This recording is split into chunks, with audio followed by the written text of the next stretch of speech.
We're gonna make dog food, but not this. I just wanted to show you guys what ingredients I'm gonna use. So we have just a little bit of leftover meat. There is a tiny bit of brisket and hamburger ends on this. I'm not using a whole lot of this, but I don't want it to go to waste. Beef liver, hamburger, and chicken. Now, because I don't want a lot of seasonings, I'm using frozen vegetables instead of canned vegetables. Canned vegetables do typically have salt in them, and you don't. Or some carrots, a tiny bit of broccoli and celery, and yams.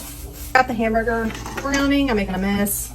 All right, so this is all of my vegetables. It's pretty full, and the hamburger is still at the bottom. Now I'm gonna add some water to this, and then I'm gonna chop up the rest of my meat so I can add to it as well. Because it's so seasoned, I don't want to put anything in this food that could potentially make my dog sick.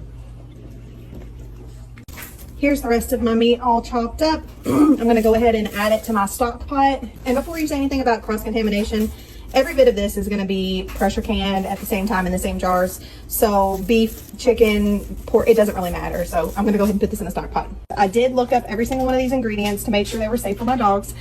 Some ingredients like the broccoli and the pork, they have to be limited, which is why there's not that much in there. But everything else is perfectly safe for dogs.